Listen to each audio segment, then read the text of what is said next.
Salut à tous, c'est Carlos PC 747. Bienvenue sur la chaîne. J'ai une question pour vous. La FAA devrait-elle être tenue partiellement responsable d'une série de crashs, de petits jets qui continuent de se produire parce que les pilotes sont autorisés à tenter des approches circulaires dans des conditions météorologiques marginales qui sont si basses qu'ils manœuvrent trop près de ces aéroports et ce faisant, ils se préparent à l'échec? Je le pense. Il y a une raison pour laquelle les compagnies aériennes ne forment pas leurs pilotes aux approches en cercle, car elles sont dangereuses. Bien que j'ai 6 qualifications de type sur ma propre licence de pilote, j'ai les mêmes limitations météorologiques que les autres pilotes de ligne. Sur aucun avion pour lequel nous ne pratiquions pas les approches en cercle lorsque les conditions étaient IFR. Vous avez peut-être remarqué que je n'avais pas ces restrictions sur mes autres qualifications de type, et c'est simplement parce que j'ai pratiqué les approches en cercle sur tous ces avions dans le simulateur. Les 4 premiers accidents dont je vais parler se sont tous produits dans des Lear 35A, comme celui-ci. J'ai piloté des Lear 35 en tant que commandant pendant de nombreuses années. Le Lear 35 est un avion à réaction très exigeant et impitoyable. Lorsqu'il a été certifié, il était équipé de 7 ailes différentes, y compris Century 3, Soft Flight et Mark IV, car les constructeurs ne pouvaient pas décider quelle aile était la meilleure. Mais la statistique la plus alarmante de loin est le nombre impressionnant de pilotes expérimentés de Learjet qui ont été tués dans des Learjets pour avoir fait fonctionner l'appareil en dehors des paramètres normaux. Le premier accident s'est produit à San Diego il y a plusieurs années et c'était une nouvelle nationale. Après que les pilotes ont survolé l'aéroport, ils ont commencé à manœuvrer trop près pour ne pas le perdre de vue et ont subi un décrochage accéléré. Ce que vous ne savez peut-être pas, c'est que la tour a permis aux pilotes d'annuler leur plan de vol IFR, alors que les conditions météorologiques étaient effectivement passées à des conditions IFR. Avez-vous remarqué à quel point les nuages étaient vraiment bas dans ce dernier extrait vidéo? Les pilotes manœuvraient alors que la visibilité était inférieure à 3 miles. La visibilité était en fait de seulement 2 miles et demi et ils volaient également à seulement la moitié de l'altitude à laquelle ils auraient dû être, soit 1440 pieds. La différence de visibilité aurait-elle fait une différence dans cet accident? Je ne pense pas. Dans la formation des pilotes de Learjet, on nous apprend à ne jamais dépasser des virages à inclinaison moyenne à basse altitude et à faible vitesse pour des raisons évidentes, mais ces pilotes continuent de le faire pour ne pas perdre de vue les aéroports.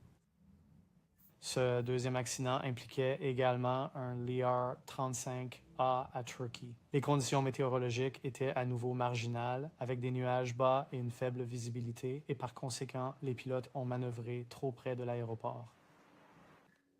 Cet accident me touche vraiment de près car plusieurs années auparavant, alors que je pilotais des Lear 35, j'ai eu l'occasion de transporter des passagers de Dallas à Turkey dans des conditions météorologiques similaires. Le Berkshire m'approche et les instruments pour eux sur la piste plus courte et j'aurais dû faire un circuit, tout comme ces pilotes ont essayé de le faire. Et j'ai regardé la météo et je me suis dit, il n'y a aucune chance que je tente de faire ça. Alors, j'ai emmené les passagers à Reno à la place. Ce troisième accident impliquait également un Lear 35 dans la région de Chicago. Un givrage modéré était prévu dans la région et les pilotes avaient vu et savaient que leur avion avait de la glace dessus. Ils rencontraient même des difficultés de contrôle inhabituelles, mais ils n'ont pas fait le lien et n'ont pas volé plus vite et ils ont décroché.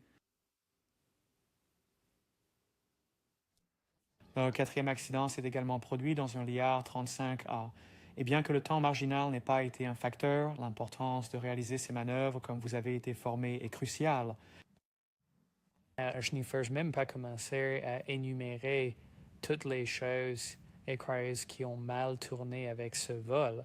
Les avions ont des limitations de manœuvre pour une raison et le Learjet n'est pas différent des autres avions. Les limitations doivent être respectées, surtout à basse altitude.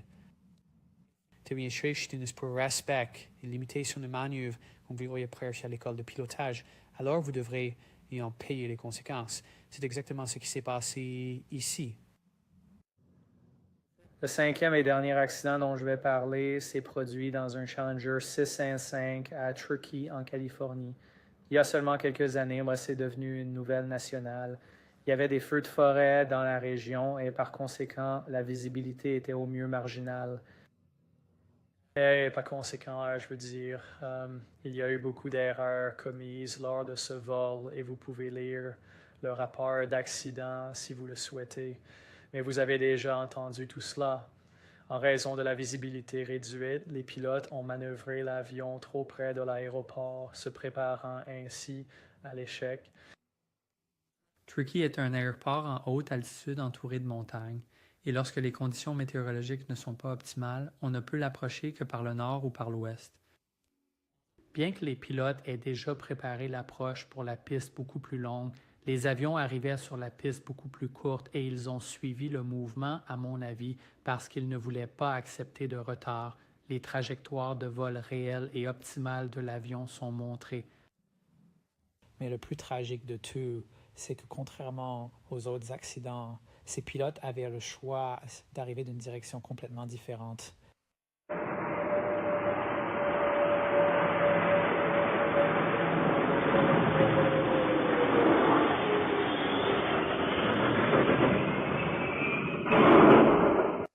Was wusste mal pourrait exploiter dont il peut simplement effectuer une remise de gaz si l'approche était si instable. Par le biais de continuation a probablement joué un rôle, et c'est là que le désir de terminer la mission prend le pas sur tout le reste. Ici, je fais une formation sur le 777. Le plus grand inconvénient pour les opérateurs de petits jets lorsqu'ils s'entraînent aux approches en cercle, c'est qu'ils les pratiquent principalement dans les mêmes aéroports. Pour moi, c'était JFK. Après un certain temps, nous utilisions certains repères et pouvions effectuer les manœuvres parfaitement, même dans les conditions météorologiques les plus marginales. Mais je veux faire une confession. Je me suis dit plus d'une fois, en faisant les manœuvres, que si je n'étais pas dans un simulateur dans de telles conditions terribles, je ne piloterais jamais un avion dans de telles conditions dans le monde réel. Alors, pourquoi les compagnies aériennes ne font-elles pas d'approche circulaire? Eh bien, il y a plusieurs raisons. Premièrement, le risque pour la sécurité est bien plus élevé. Typiquement, après une approche aux instruments, une approche en cercle nécessite de manœuvrer très près du sol, dans des conditions météorologiques marginales, avec des nuages bas, et c'est une recette pour un désastre. Deuxièmement, les statistiques d'accidents. Il y en a trop pour les énumérer, où des avions, non seulement aux États-Unis, mais dans le monde entier, se sont écrasés en tentant de réaliser des approches circulaires par mauvais temps. L'un des plus grands avantages dont bénéficient les pilotes de ligne est le risque considérablement réduit qu'ils ont en opérant dans de si grands aéroports avec d'excellentes approches, quelle que soit la direction d'où ils viennent.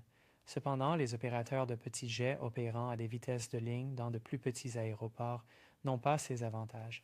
Numéro 3, SOP des compagnies aériennes et gestion des risques.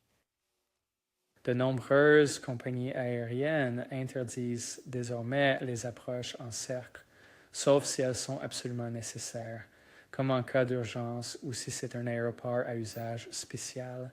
Elles privilégient plutôt les approches directes ou les procédures AirNav et RNP qui maintiennent l'avion sur une trajectoire stable et guidée jusqu'à l'atterrissage.